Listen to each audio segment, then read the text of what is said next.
Ó, estamos aqui, galera, chegando lá no Povo dos Pitaguaris, tá certo? Com o grupo Garajal, com o L no final. Segue a gente lá para mais informações, tá certo? É nós que voa, arrasta pra cima.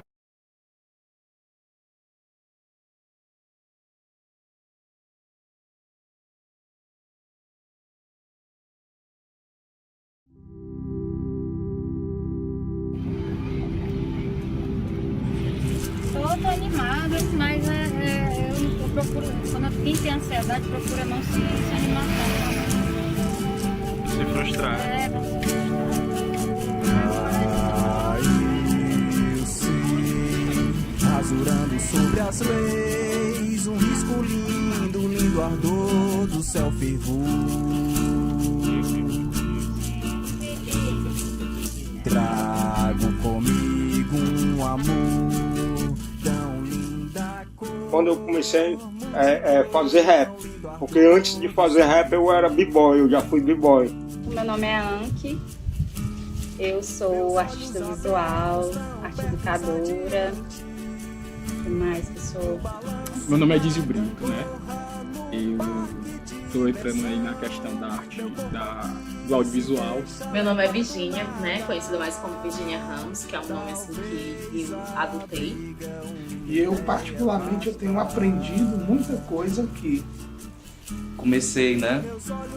Dentro, né? Como todos pivete de periferia, né? Já moro no Maracanã há 10 anos, não sou nascida.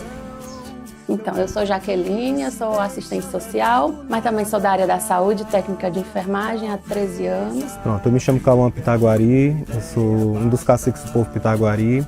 Que eu, pelo menos, não conhecia o que era aquilo que estava sendo tocado nas festas. Pra mim tinha batido, tinha swing. Porque, como eu falo, eu digo muito pro Abu, pro Bito, pro Brabo, né, pra a galera que faz rap, de que eu não sou dono de nada. Porque é tudo nosso. Se liga, a partir do momento que eu começar a botar regras, ninguém vem. Arte visual, arte educadora, trabalho com audiovisual, design. Tudo muito autodidata, né? Até que eu entrei no pré-amado Porto Iracema das Artes, onde é um curso técnico, eles não chamam de curso técnico, mas meio que é. E aí eu fiz um filme, né? Estou dirigindo e roteirizando um filme, finalizando agora. Participei de outras produções de audiovisual. Quer jogar bola, né? Quer jogar bola. Mas nas horas vagas eu tentava imitar o que se tocava no terreiro, no cajueiro da minha avó. Então botava os tambor lá em cima do cajueiro e aí quando dava um tempo na bola eu ia bater tambor lá, né? Vim do litoral, nessa perspectiva do sistema, de que a gente precisa crescer, estudar, fazer faculdade, assinar a carteirinha azul, né? Eu nasci aqui no Antônio Justa. Meu padrasto teve hanseníase, por isso eu tenho uma ligação muito forte com a história da colônia e da hanseníase. Participei dos movimentos sociais desde 15 anos, movimento social voltado à defesa dos direitos da pessoa com hanseníase. Escolhido dentro da tradicionalidade, dentro do ritual, né, pelo falecido Pajé Barbosa. E hoje também estou à frente da Escola Indígena Chuí como diretor da escola. Sou um cacique diretor.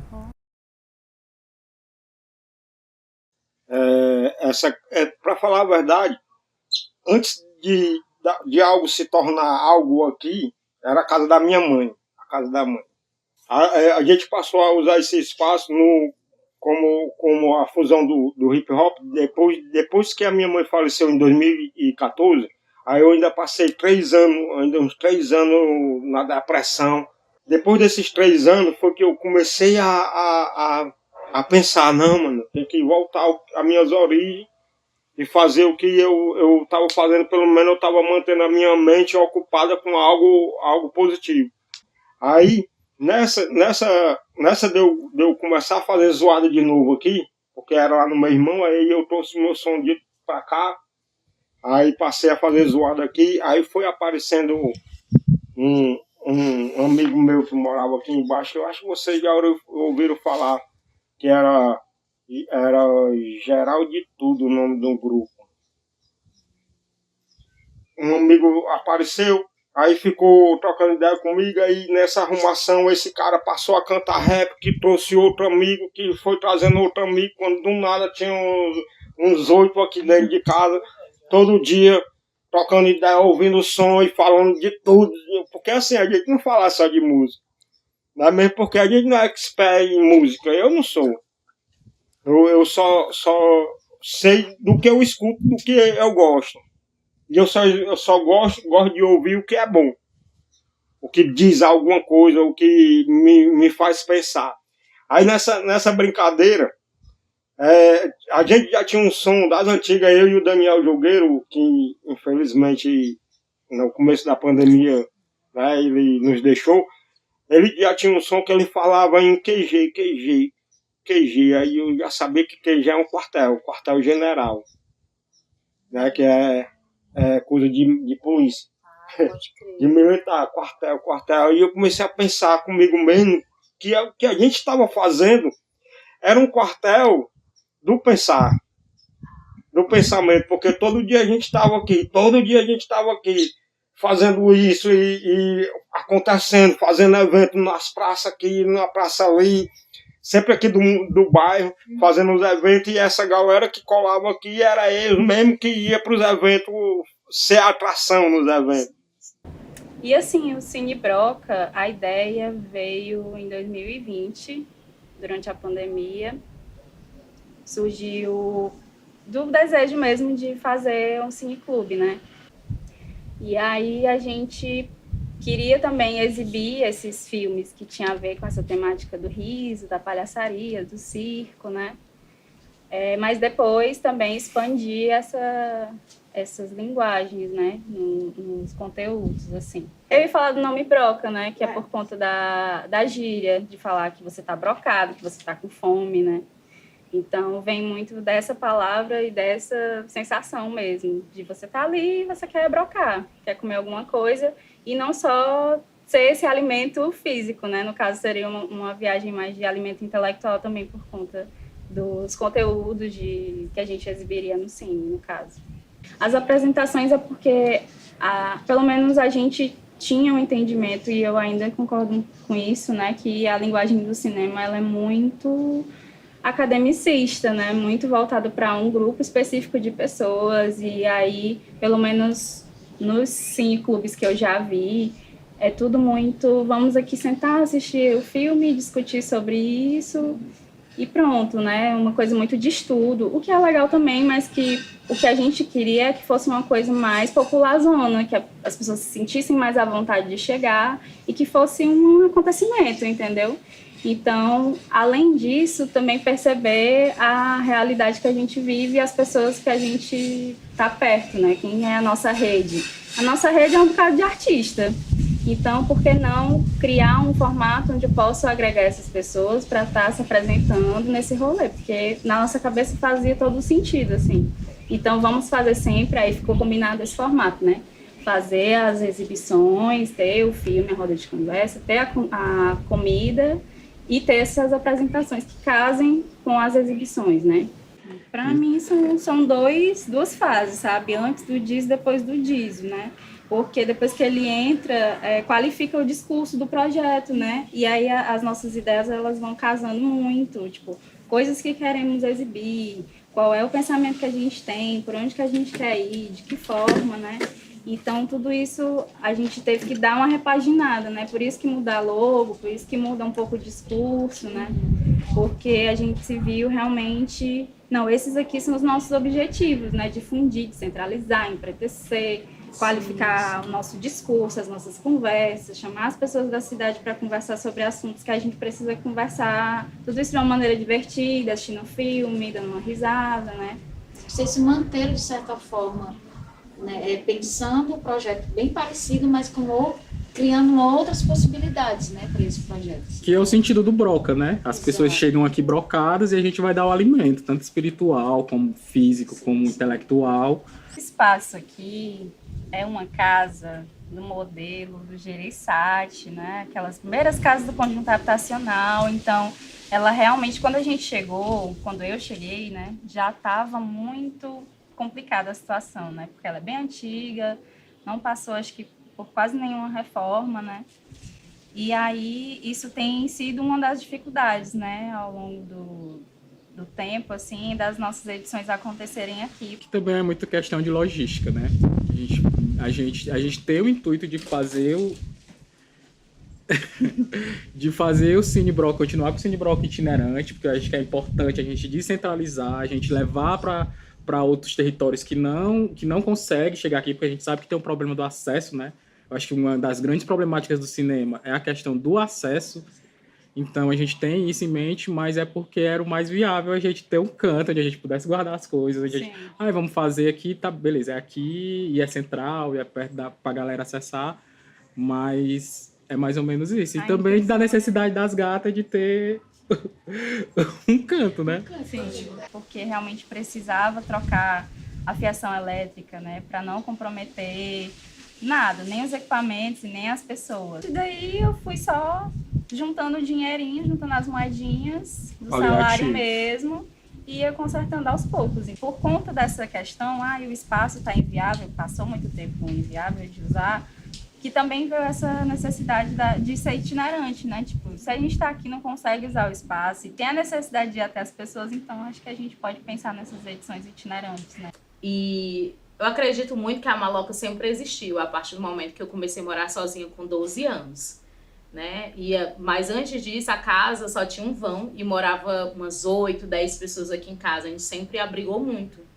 E a minha avó, que é uma mulher indígena, que chegou aqui em Maracanã, ainda era Maraguape, ela sempre abraçava muito a comunidade. O que precisava, você podia ir lá, que ela ajudava, né? O meu pai é um fundador do time Vila Nova.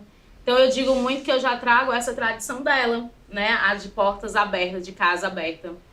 Então quando eu penso na maloca, é uma oca bem grande, que também tem no continente africano essa oca, que é onde se faz reuniões para falar sobre a comunidade, né, tomar decisões importantes e para eventos grandes. E o povos indígenas também tem a maloca, né, que é uma oca bem grande. Então a gente queria juntar as duas coisas, por isso surgiu o nome A Maloca. E aí a gente trabalha em questão de rede.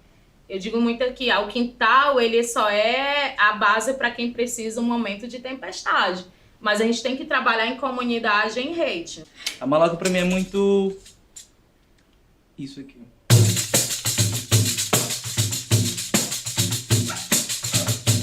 Levantei a minha palhoça com o povo que chegou.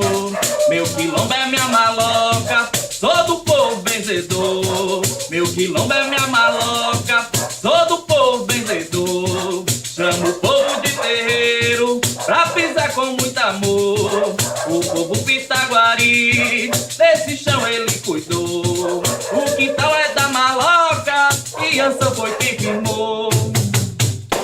E nesse sopro de Ançã, né, eu me bato com essa negra com muito fundamento, com muito respeito, né. O interessante dessa história, né, é que faz muita parte da minha história. Tá, esse chão, ter vindo bater coco aqui, né? A primeira pisada da Dona Geralda foi aqui, né? Cada um tem sua história, né? Mas a gente não vai jamais fraquejar para quebrar o nosso circo, a nossa tapera, o nosso quilombo. Entende? O tal da maloca é com essa força mesmo, balança, né? Conflui e chega quem tem que chegar. Por isso vocês estão aqui. Né?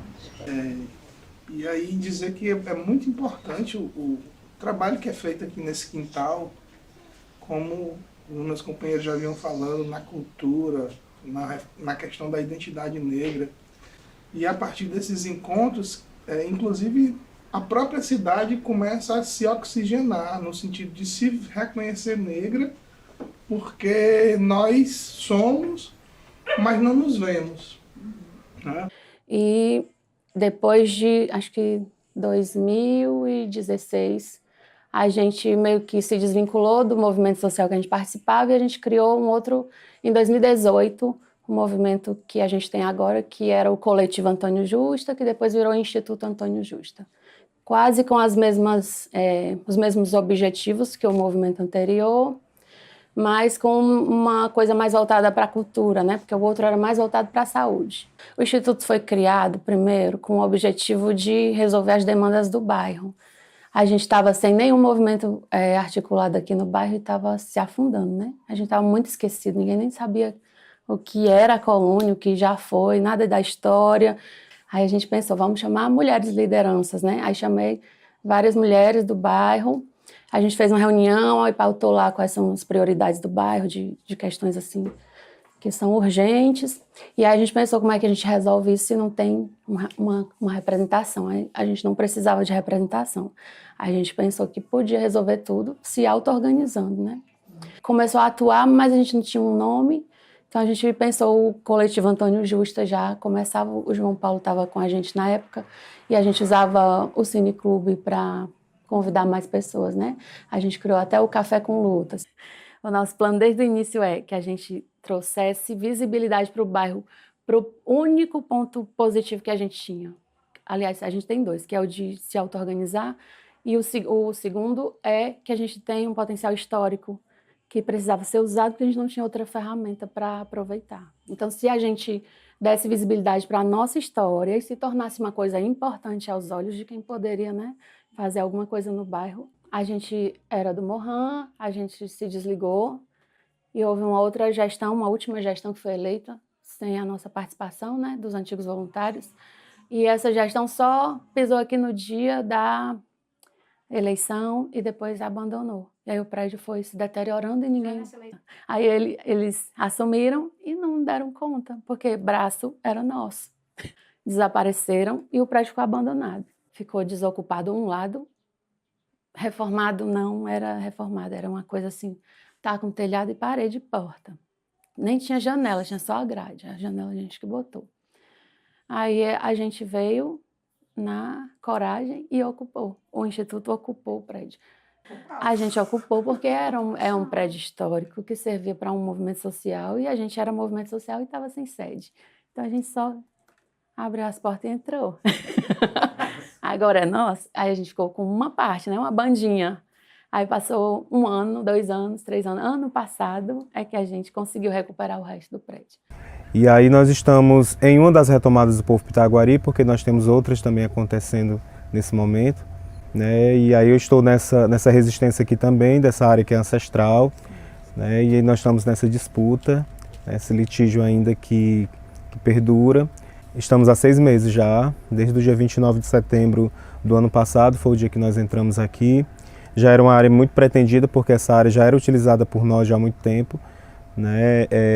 Desde os antigos que moraram aqui, né? E se a gente percorrer a área da retomada aqui, a gente vai encontrar ainda os alicerces das casas onde os antigos moravam, né? Então tem todo essa ancestralidade também que resistiu, né? Que ficou ainda no que restou das ruínas das casas, né?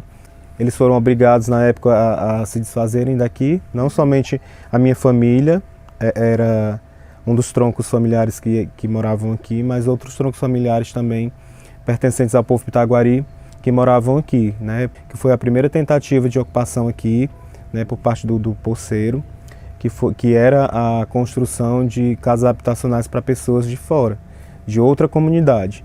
E a gente preocupado pela manutenção do costume, por pessoas estranhas irem para próximo de nós, a gente barrou, não deixou. Aí foi a primeira ocupação em 2007. Né? E aí não se efetivou o projeto e nem a aldeia. Né? E aí a área ficou para a comunidade usar. E aí agora no ano de 2023, novamente, uma segunda ocupação e dessa vez mais forte, né? Com mais propósito de transformar realmente em aldeia o espaço, a fim de preservar. E é uma área que nós temos um berçário natural, inclusive, aqui de vários pássaros da região que se reproduzem aqui. Né? E aí assim, a gente vê com preocupação, né, essa tentativa de minar esse lugar, de destruir esse lugar e implementar um polo industrial. Né? E aí assim, não obedecendo às legislações que são vigentes, que tem que ter um estudo de impacto, não foi feito, consulta prévia à comunidade, que não foi feita, e o estudo do componente indígena, que seria uma forma de compensar a comunidade pelos danos e pelo impacto que vai ser causado por essas empresas aqui próximo ao território, né? E a gente vê com muita preocupação essa questão.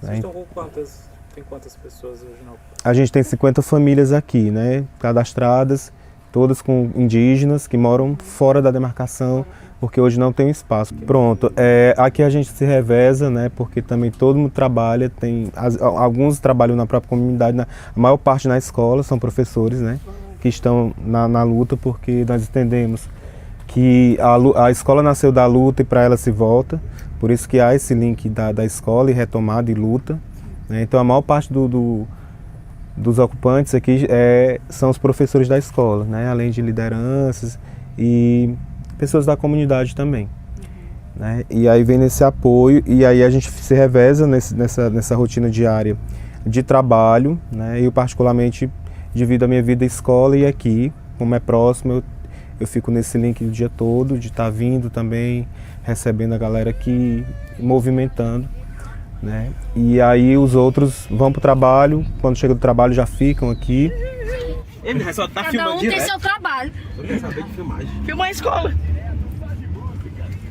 Aqui é a escola? Se não for a escola, é o CRAS. Não, a escola eu acho que é lá de dentro, né? Não vai. Por mais que queira, parte de mim sempre está incompleta na perspectiva de olhar para o próximo começo de espetáculo. Mesmo que se acabe quando as palmas encontrarem os nossos braços estendidos, agradecendo pela partida. E nessa emenda de vidas, um instante de roda se abre. Criando uma fissura, mas não uma bruta ruptura. As mãos dessa roda apenas criam uma nova forma de partilhar. Desenhando nessa grande linha de braços a estrada para encontrar mais na frente novos olhares, risos, choros e palmas. Se propondo a presentificar cada instante. Mesmo que seja na empeleita desse inconstante imaginário de futuro. Meu tempo é